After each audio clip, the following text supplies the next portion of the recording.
રહ્યા છો i7 news Gujarati. હું છું પાયલ બામભણિયા। જોઈએ આજના મહત્વના સમાચારમાં।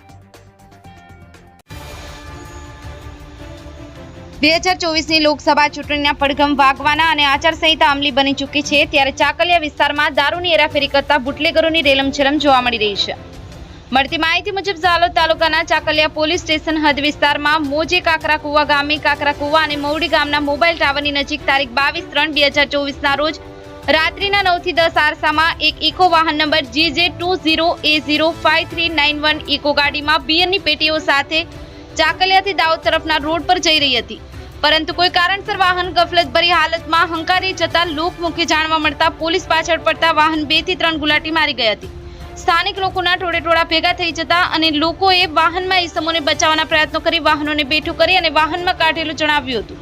પિકઅપ વાહન સ્થળેથી ડ્રાઈવર લઈને ભાગતા કાકરાકુવા બસ સ્ટેન્ડથી આગળ છોડી અને ભાગી ગયો હતો। બિયરની પેટીની લોકો દ્વારા ગાડીમાંથી લૂંટ કરી ગયેલાનું લોકમુખે ચર્ચાઓ જોવા મળતા પોલીસ પાછળ પડતા બીકથી વાહન પલટી ખાઈ ગયેલાનું લોકમુખે ચર્ચાઓએ જોર પકડ્યું હતું। ચાકલિયા એક રાજસ્થાન મધ્યપ્રદેશની બોર્ડરના વિસ્તારમાં આવેલું છે। આચારસંહિતાનો કડક અમલ થતો જોવા મળે છે, તો આ દારૂખોરી રેમ નજર હેઠળ ગુજરાતમાં ઘુસાડવામાં આવે છે તે એક તપાસનો વિષય બન્યો છે। હવે જોવું રહ્યું કે સ્થાનિક પોલીસ તંત્ર સત્યની શોધ કરે છે કે પછી સબ સલામતના ગાણા ગાતા રહેશે, તે જોવું રહ્યું। જો પોલીસ તટસ્થ તપાસ કરવામાં આવે તો દૂધનું દૂધ અને પાણીનું પાણી થઈ જાય તેમ છે, કારણ કે સવારમાં પણ આ વાહનમાં બિયરની બોટલો મળી આવી હતી। બાકીની બોટલો લોકમુખે ચર્ચાઓ જોતા લોકો રાત્રે લઈ અને પલાયન થવાનું જાણવા મળ્યું છે।